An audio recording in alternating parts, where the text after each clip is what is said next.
Kwenye maisha kuna hii hali ya kuogopa kufanya maamuzi kwa habari ya jambo fulani.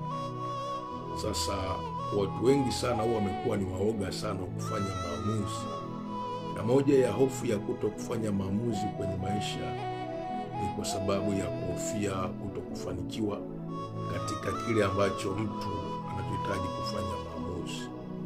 Lakini niko hapa kukwambia kwamba kwenye haya maisha, ukitaka kuwa ni mtu wa kufanya maamuzi bila uoga, bila hofu, kabla ya kufanya maamuzi hakikisha unatafakari hili jambo.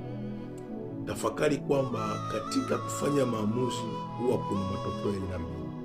Kuna matokeo ya kufanikiwa na kuna matokeo ya kutokufanikiwa. Lakini mimi sifanyi maamuzi kwa ajili ya kutokufanikiwa. Nafanya maamuzi kwa ajili ya kufanikiwa, kwa kuwa nina Mungu anayekwenda kunifanikisha. Kwa nini uwaze kwamba kuna kutokufanikiwa na kuna kufanikiwa?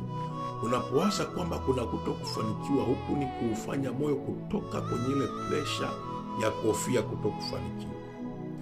Unapowaza kuna kufanikiwa, ni kutia moyo nguvu kwamba hichi ninachofanya maamuzi kuna kufanikiwa.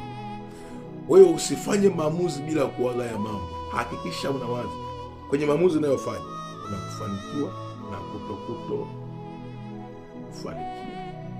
Unapowaza haya, nataka nikwambie, yeyote ambaye anafanya maamuzi kwa kuwaza ya mambo huwaga hapati hofu ya kufanya maamuzi. Huwa anafanya maamuzi kwa kuwa moyo wake umebalance kwenye maamuzi anayokwenda kuyafanya. Mungu akusaidie kwenye hilo.